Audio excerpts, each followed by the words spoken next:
Nag-appeal karon sa atong online Sunday worship o bisan pa katong nagalantaw nga naa sa Facebook.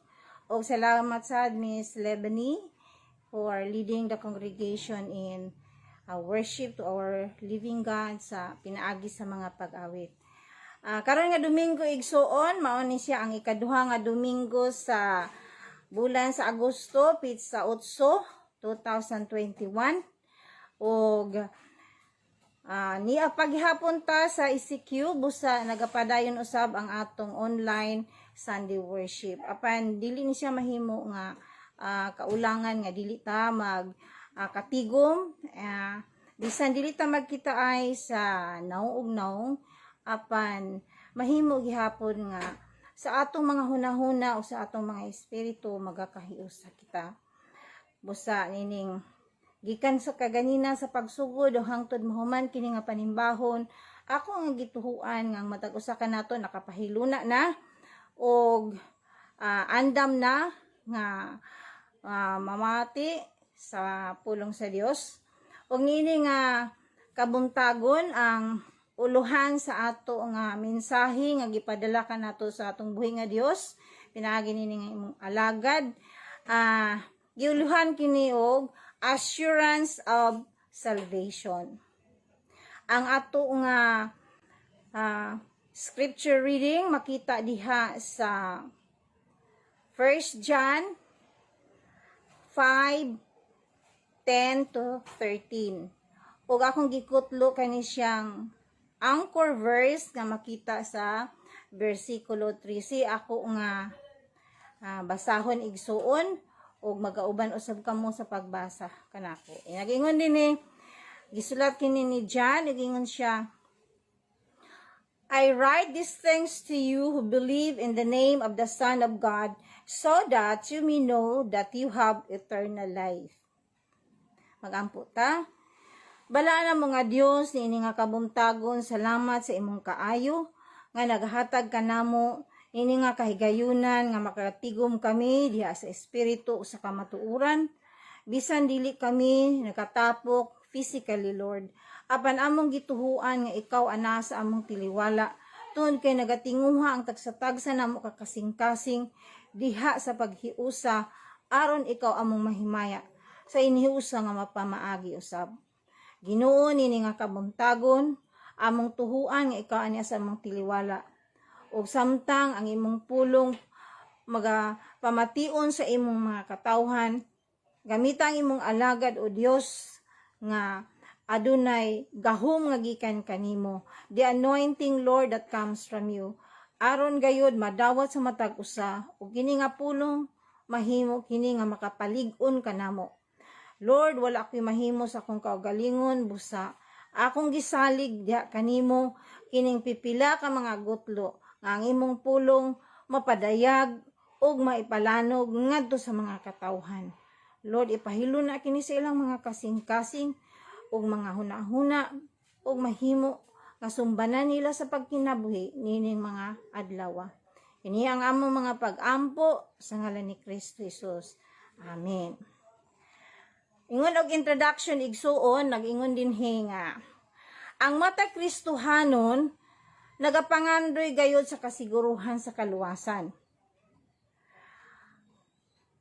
The certainty ug ang kasiguruhan sa pagbalik ni Ginoong Hesus o kamatayon ang maabot sa matag usa kanato sa dihang mubalik siya, gitinguha nato nga makauban gayud kita kaniya in the rapture. Gani sa gisulat ni San Pablo diya sa Filipos 1:21 nagaingon siya, alang kanako ang kinabuhi mao si Kristo ug ang kamatayon maghatag og dugang kabulahanan. The English version, for to me, ingon si Pablo, for to me to live is Christ and to die is gain. Busa nini nga kabuntagon igsuon, ato ba malandungan ang mga pulong sa Dios ug ato kini siyang ikinabuhi samtang nagahulat kita sa pagbalik ni Ginoong Hesus alang sa iyang mga katawhan. Dinhi sa sinulat usab ni John, as in the Gospel of John, John 3:16, nagaingon dinhi, for God so loved the world that he gave his only begotten Son, that whosoever believe in him shall not perish but have everlasting life. Dinhi gispell out gyud sa Ginoo unsa kadako sa iyang gugma nga ang iyang bugtong anak iyang gihatag. Gihatag niya mo na siya ang gitawag og God's part sa kaluwasan. O ang sunod niya nga pasahi nag-ingon nga si bisan kinsa nga motuo kaniya, si bisan kinsa, whosoever believes in him shall not perish but have everlasting life. Sa ato pa kabahin nato sa kitang tao, doon natay kabahin sa mga kaluwasan. Kay gasa siya, apan wala siya gipamugos. Si kinsa nga mo, tuo kang Ginoong Hesus, ug mo dawat kaniya. Adunay gisaad nga kaluwasan. Dili siya malaglag, apan makabaton hinuon siya og kinabuhi nga walay katapusan or salvation. Busa igsuon, kani palang daan nga pasahi, but gayud sa Ginoo nga ang tanan gayud makabaton ni anak nga kaluwasan. Nagtuo man ko igsuon nga nini nga kabuntagon, nakadawat na ta kang Ginoong Hesus. Pandunay mga higayon nga samtang atubang kita sa mga hagit nining atong kapanahunan, nag-struggle gyud ta. Kung atong madumduman atong duha na karon kahigayon nga kining inyong alagad nagadala sa mensahe, ang una din naghisguta sometime. The first was we were talking about the church, that's the body of believers nga mao kita. Ang ikaduha ni adto mao nga niya kita sa katapusan nga kapanahunan sa church age, which is described as difficult. Busa ang kaluwasan nga atong nabatunan, ang Biblia nagaingon nga work out your salvation with fear and trembling. Buot lamang ipasabot igsuon nga ato gayud sad nga buhaton ang atong kabahin. Kay gihatag naman sa Dios ug gibuhat naman sa Dios ang iyang kabahin. He gave his only begotten Son for us. Jesus already have died and has risen from the dead, and he has done his part. Ug nay atong bulaton. Busa ang mensahe sa atong tiliwala karon nga kabuntagon mao kini. Ang mensahe sa kasiguruhan sa atong kaluwasan. Ni aning malisod nga kapanahunan, nagginahanglan gid ni siya og active and earnest participation on our part. Naglangkob kini sa tibok yun natong pagkatao. Espiritu, kalag, o physical body. Kung musulti ta og espiritu, mo na siya ang life-giving part sa ato. Life, kinabuhi. Kaning atong physical life karon. Moingon ganita og kalag, the heart of man, nagpasabot og naglangkob kini siya sa atong intellect, sa atong emotion, sa atong will, pagbulutan, o kining atong lawas sa physical body. Atong dumduman mga igsuon nga sa dihang buhat sa Ginoo ang tao, in Genesis chapter 1 verse 26a, nag-ingon din na, let us make man in our image, in our likeness. Nagabuot, pasabot lang igsuon, the word let us is in plural form, meaning sa pagbuhat sa Dios sa tao, naadidto ang Dios nga Amahan, naadidto ang Dios nga Anak, naadidto ang Dios nga Espiritu Santo. Busa, wala gibuhat ang tao pinaagi lang sa pulong apan gibuhat gyud niya gikan sa abog. Wala niya gianggid sa unsa man nga mga nabuhat na niya, kung dili gipang-anggid gyud niya diha sa iyang imahe o sa iyang panagway. Busa, there pa lang, nadito pa lang, God already has endowed man with intellect, emotion, and will. ug ato usad nga mahinuduman igsuon nga kini siya samtang gihuipan sa Ginoo ang buo sa ilong sa mao nga ginama niya nga tao nga wala pay kinabuhi, nakalangkob ni siya the intellect, the emotion, and the will, ug dili gini sa separable, kauban gini siya. Busa ang ato nga kaluwasan usab igsuon as we work out our salvation with fear and trembling, naglangkob usab ni siya sa tutulo ka bahin ug dili ni siya pwedeng magbulag. Ang una, the intellect or the mind has a faculty of knowing.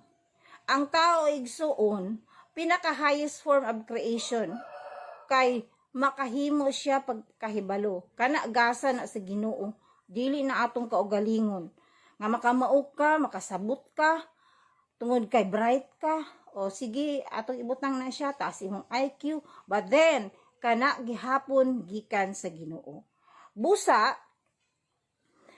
kinahanglan gayud nga that is why we know that Jesus is the Son of God, because it is written in the Bible.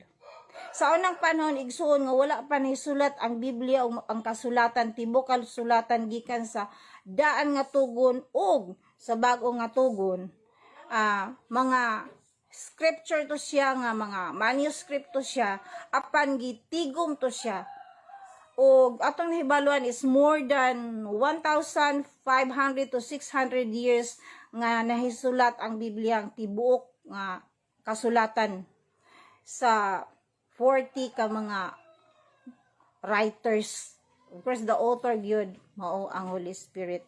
Kay ang kasulatan tuga o gilamdag ngadto sa nagsulat niini, apan dili gyud ang magsusulat mo'y tag-iyan adtong mga pulunga.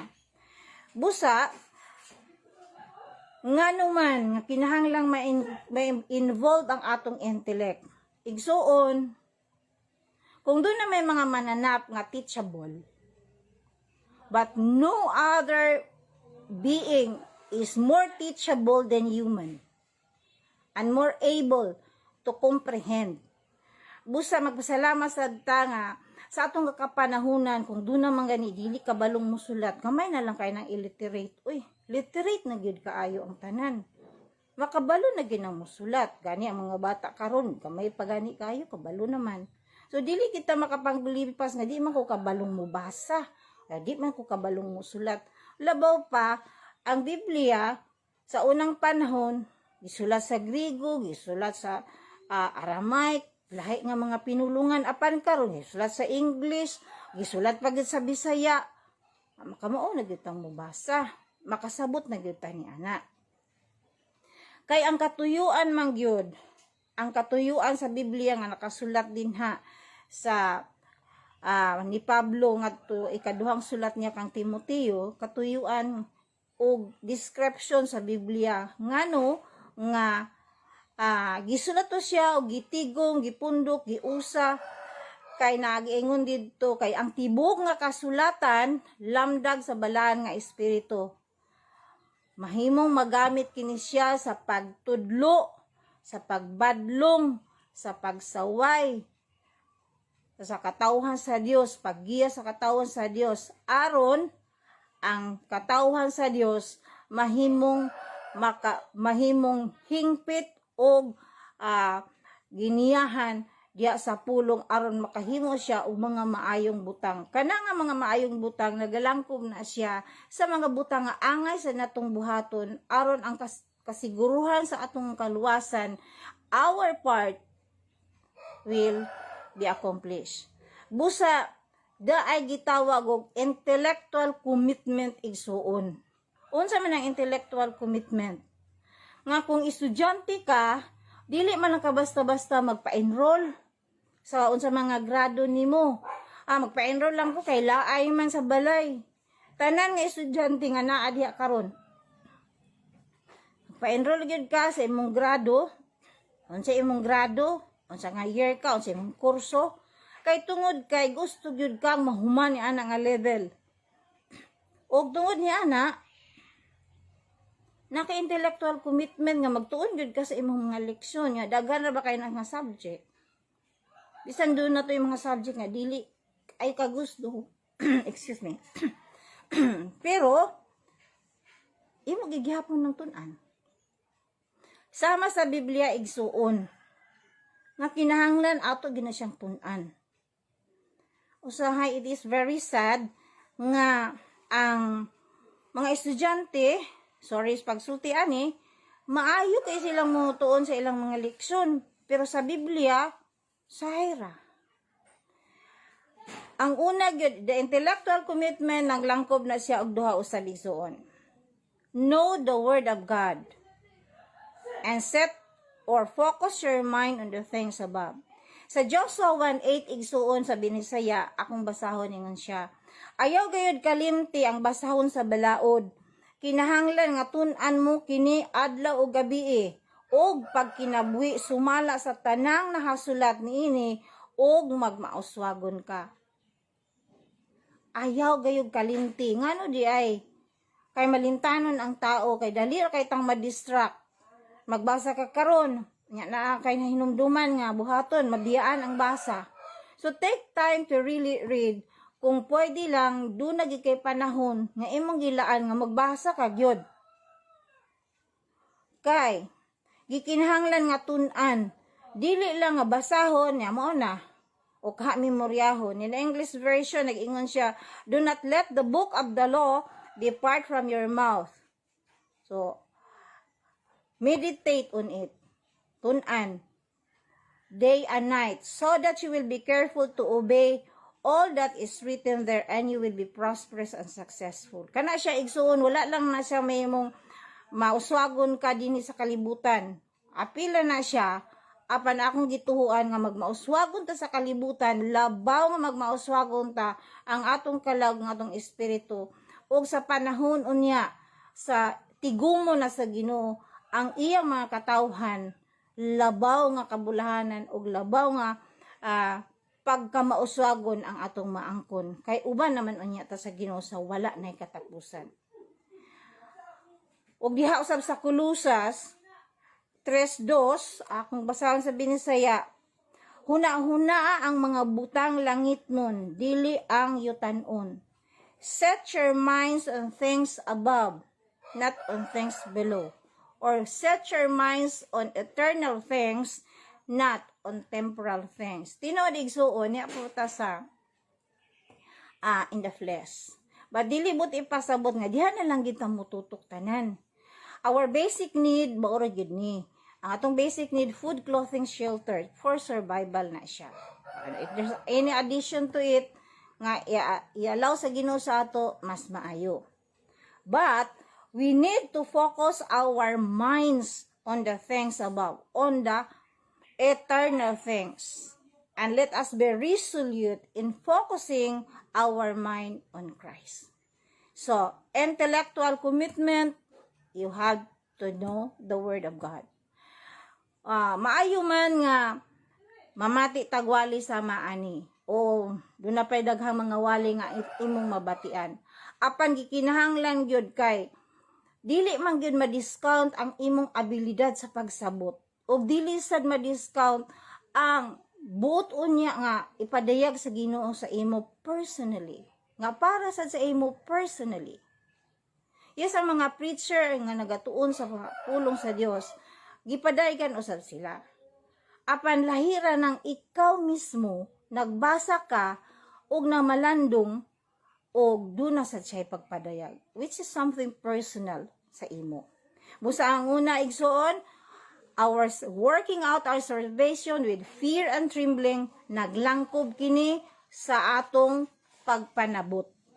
Intellectual commitment. We need to commit our intelligence, our intellect, our ability to learn and to know in the Word of God. Ang ikaduha igsuon, mo ang emosyon, mga pagbati. We call it human emotion, has the capacity to feel and express feelings and reactions to stimulus. These reactions can be either pleasant or unpleasant ones. dili gina malilong igsuon na atay mga pleasant emotions na lipay, no, na imong nasinati ang kalinaw, imong nasinati ang kakontento, satisfaction. On the other hand, doon sa tay mga unpleasant emotion nga naguol, na discomfort, na disappoint, kung sa pakaron din na mga pain din hang atong nga gipang some emotional pain nga atong gipang bati, which are normal. Kani siya igsuon, kung ato na siyang hinumduman, that's all part of the triumph force nga gi-breath in sa Ginoo sa ato. Ngano man, kaya ang Ginoo doon na sa siya emosyon.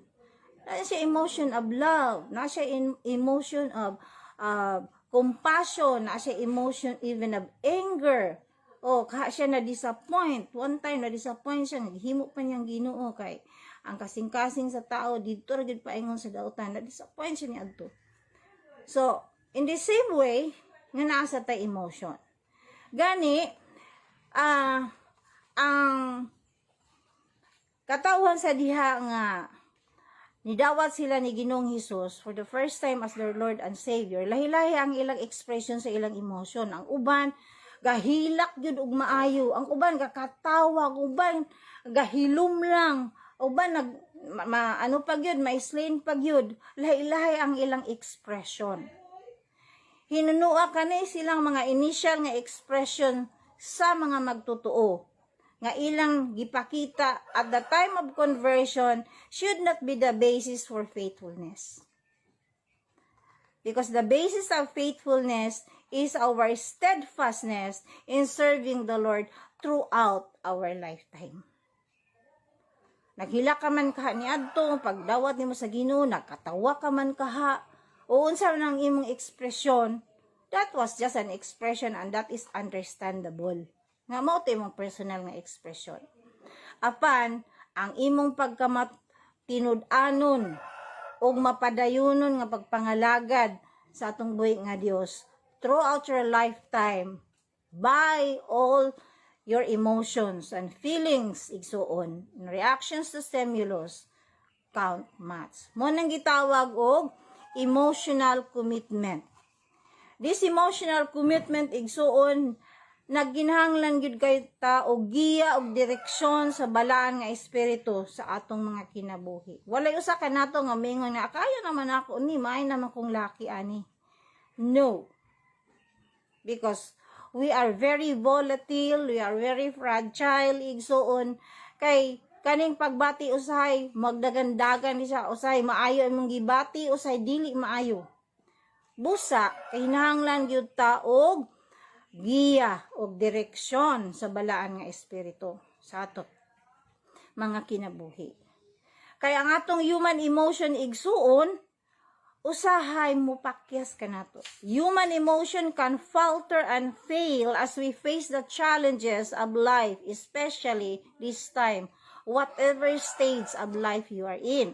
Batanon ka man, ahamtong, o nakagraduate na, naminyo na, batanon nga couples, or kaha idara na, o kaha sa mga taas pag yun, after 65, yung mga ingon ang uban nga, departure area naman eh. Whatever stage, naagi na siya mga hagit sa kinabuhi. Busa, ato ka na siyang ilhon nga ang balaan nga espiritu, dili lang na siya nagapuyo sa atong kasing-kasing. The Holy Spirit is not only the resident in our hearts, but the president and the controller of our life. Siya magbuot. Doon yung mga panahon nga, imo siyang ipadaplin. O kahatong napadaplin, nagbuot-buta. Busa, ang atong mga emosyon, ang atong mga pagbati, bati kayo. The emotional commitment, kailangan yun, kinahanglan yun ang balaan nga espiritu. That is why the Bible says, do not put off the fire of the Holy Spirit in you. Do not grieve the Holy Spirit that is in the life of every believer. Kay nagtuo ka man. Busa duha na to igsuon. Ang una, ang atong intellect, ikaduha ang atong emotion, ang ikatulo igsuon mao kini nga the human will. In Genesis gihapon, chapter 2 verses 16 to 17 akong basahon, and the Lord God commanded man, you are free to eat from any tree in the garden, but you must not eat from the tree of the knowledge of good and evil, for when you eat of it, you will surely die. Igsuon, sa verse 15 ana, gidala sa Dios ang tao nga iyang gibuhat dito sa tanaman aron siya mo'y manager dito. Unya, gisugo niya ang tao, gingnan niya ang tao nga, makakaon ka mo sa tanang bunga, sa kahoy dining dapita. Apan, kanang isa din ha, nga kahoy, nga magahatag og kaalam, unsay maayo, unsay dili, ayaw niyo pagkana. So, isa ra ang iyang gi-accept nga dili pwede. So, walay pwede siguro, walay lagi siguro yung makalason adto nga kahoy. Kaya pwede man kaunon ng tanan. Kay, for when you eat a bit, so, choice na ni siya. Ang instruction, pwede mo kaon. Apan, dunay exception. Ug nag-ingon din na, for when, ug sa diha nga, imong pilion, nga mukaon ka, mamatay ka yun. Sultian na niya daan. So, sa sinugdanan palang daan, ang Ginoo naghatag sa tao sa iyang free will to make choices. Ug hangtod karon igsuon, wala gina niya gibawi. One time na malandong ko, ingon ko, Lord, kung wala na lang gidunta to siya yung mga kuan, kanang wala na lang gidunta to siya mga kondisyon, dili di ay. It was only then there is a personal revelation in my heart nga sa paghuyop sa Ginoo, the breath of life into the nostril of the man, naana dito ang intellect, naana dito ang emotion, naana dito ang human will. Dili siya pwedeng ma-disintegrate. Kay nga naman, buot yun sa Ginoo nga, do na tayo participation, dili ta mahimong robot nga sunod-sunod. Kay, do you think kanang robot din ang gipanghimo din ha? Sa mga industries. Naana sila emosyon? La. Precise ang ilang trabaho, yes. Kay tungod sa naghimo sa ila. Dili na sila makahimog choice. Yes, no ra ng ilang nahibaluan. Kay computerized man. And then, they're not happy about it. They do not know what is joy, what is happiness after all. But God, in His love and in His mercy, buot niya nga, participant ta sa iyang gihimo. And this is the participation that we have. The intellect igsuon, dili ta magbuot nga, ang uban maayong drawing, ang uban maayong math, ang uban maayong pamaba, maayong language, ang uban unsa pa yung ilang mga maayo. Dili ta kabuot ana, kay endowment gina siya. In fact, it's hereditary. Unya ang emotion, naa na ginang emotion, dili gina mawala, kay dili po na to ma-imagine ang tao nga walay emosyon. Nga, wala lang. Dili na siya tao. O kani nga human will din, hinagad masukod karon ang imong participation. This is where willful commitment to obey what the Lord's will is so required. Ang pulong sa Ginoo igsuon, gikan pa sa Genesis hangtod gayod sa Revelation, the last book of the Bible, na adinha ang pagpili. Busa, matag adlaw, doon na gitay pilion. So, maglisten man sa ta pagpili, kung wala ta kabalo. Mao gani nga, this willful commitment nga mo ikatulo nga bahin igsuon, nagpasabot lang na siya, o naglangkob na siya sa atong kahibalo sa pulong sa Dios. O sa atong emosyon nga giniyahan o gidireksyonan sa balaan nga espiritu. Makahimo kita pag sunod sa kabubuton sa Dios. This willful commitment involves our knowledge of the Word of God, busa mubasa, and our emotion guided and directed by the Holy Spirit that is in us, o makahatod ka nato. This brings us to willfully obey the Lord's will as clearly written in His Word. Wala na gitay panggulipas igsoon, wala man ko kabaluan na. Kay kini siya nga mensahe gi-address man ni siya sa mga believers na. Busa gani ang mga believers na nga nakahibalo na sa kamatuuran, gidasig usab nga ila usang isulti ang ilang nahibaluan ngadto sa uban aron makabalo pud sila. Dili man ta pwede nga kita lang pirmi ang mubasa para sa atong mga kaigsuonan. Kinahanglang ato silang dasigon nga mubasa og sa ilang pagbasa dili gyud na mapakyas na ang Dios maghatag kanila og katin-awan sa mga pulong nga ilang gibasa. Labi na kung nagapangita kaniini nga labaw gayud ka earnest na pagpangita, seeking the Lord in all earnestness. Busa igsuon, the free will to choose, makita nato na isa ka example kani siya. Daghan kaayo ni, and throughout the Bible na ay mga pagpili. In Deuteronomy chapter 28 verses 1 to 14, there is a choice for blessing. And in verses 15 paingon sa katapusan, which is verse 68, there is a choice for curses, tunglo. Siyempre kung pangutanon ka, mayon gid ka panalangin gyud, dili gid ko gusto tunglo kinsa manggod. Apan kung dili ka mupili sa panalangin sa pagtuman sa iyang kabalauranan dinhi sa verses 1 to 14, it is tantamount that you choose curses or tunglo. Dili siya pwede halo-halo igsuon. You choose a white for a white and a black for a black. Isa lang ni siya sa mga pasahay sa kasulatan nga dunay pagpili. In fact, in Deuteronomy chapter 29 gihapon na ay gibutang dito nga I set before you life and death. May you choose life. Kita na gihapon. Kana nga life igsuon, ngadto nga kapanahonan life nga physical to siya. Pero karon sa atong kapanahonan it's not only life physical but it is also life eternal. Now the challenge is kay kining tulo ka butang naa man ni sa atong kasing-kasing.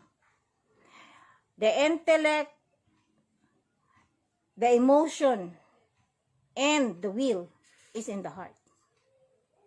Is in the soul or heart. So the challenge is have a thorough heart check. Have a thorough heart check-up.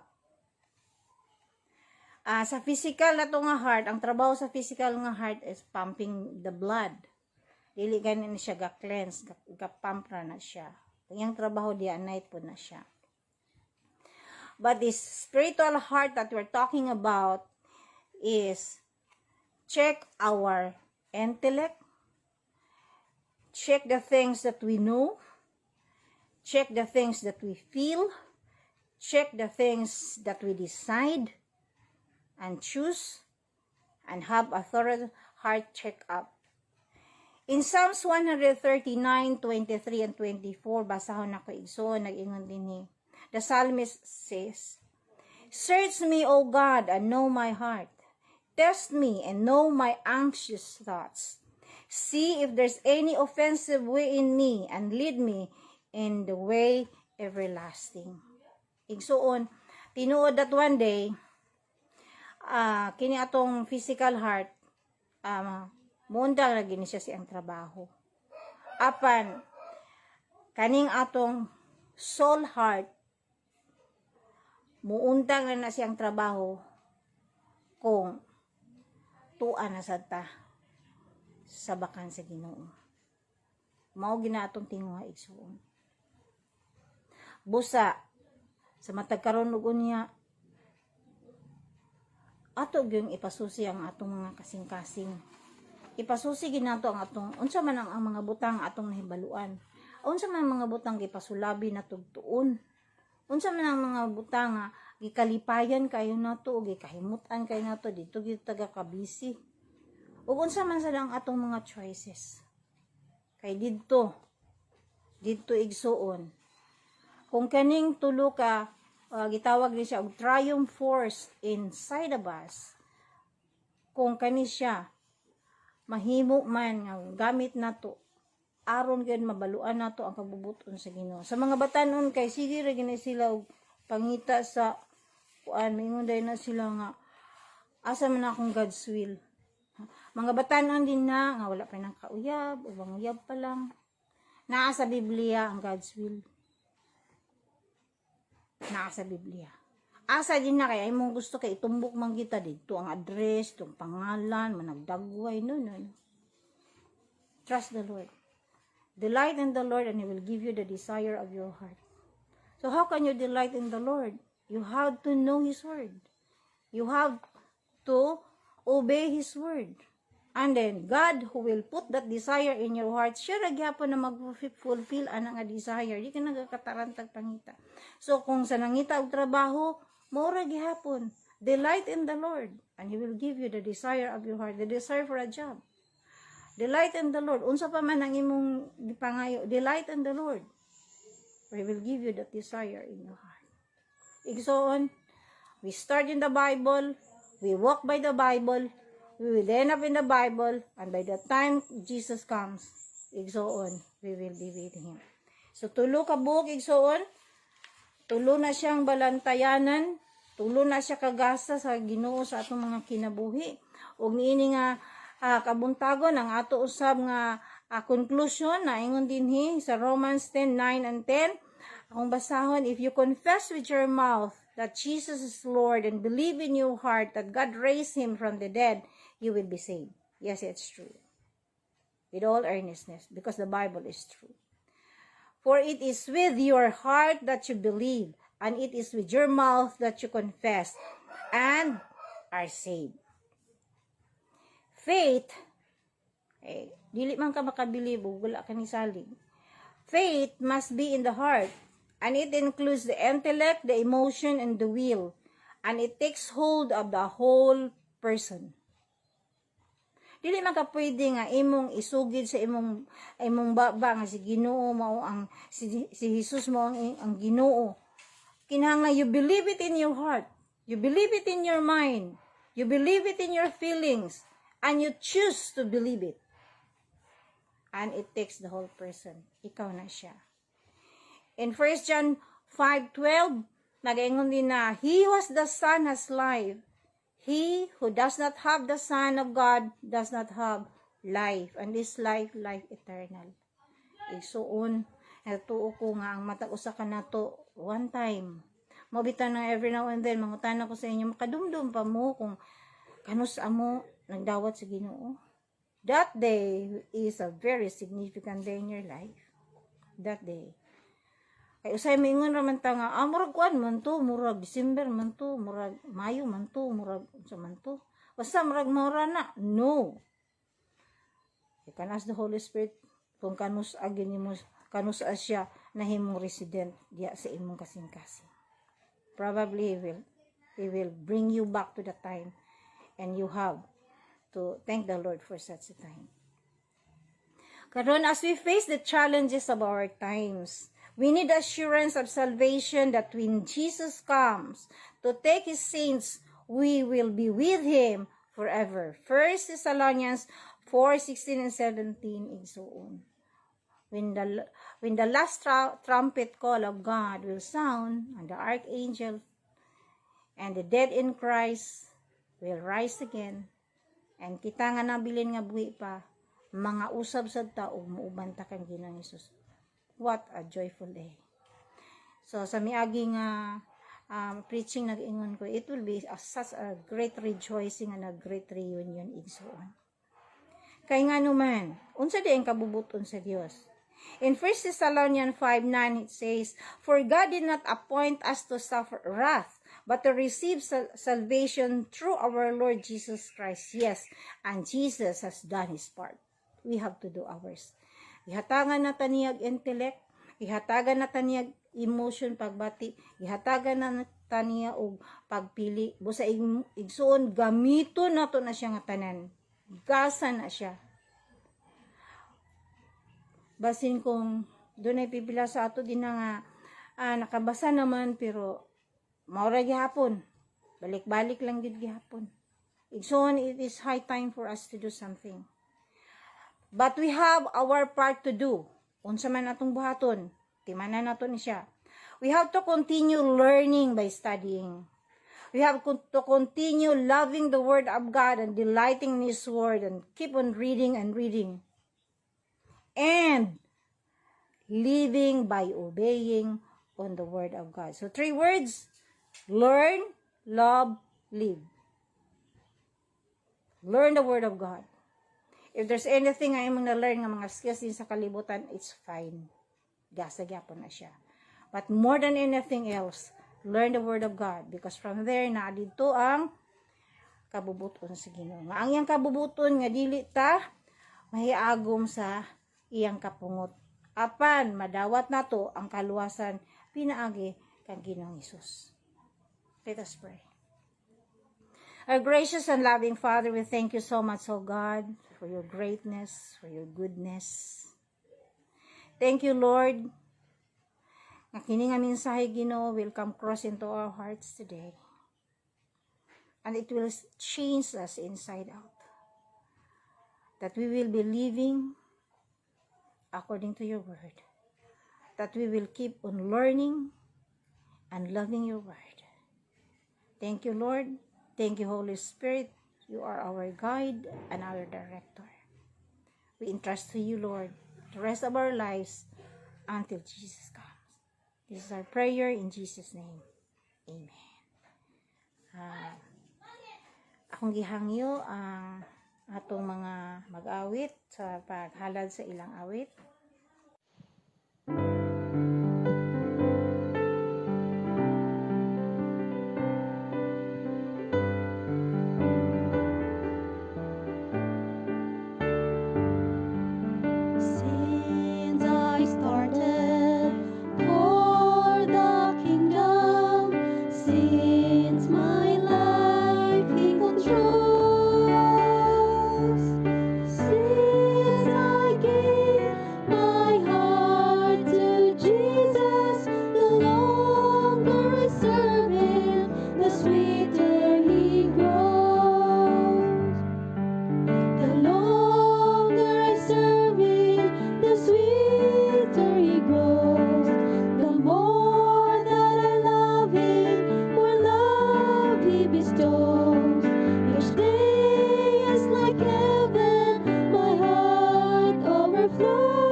Thank you, mga igsuon.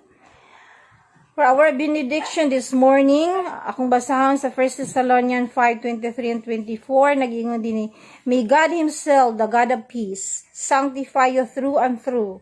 May your whole spirit, soul, and body be kept blameless at the coming of our Lord Jesus Christ. The one who calls you is faithful. He will do it. Praise God. And everybody says, Amen and Amen.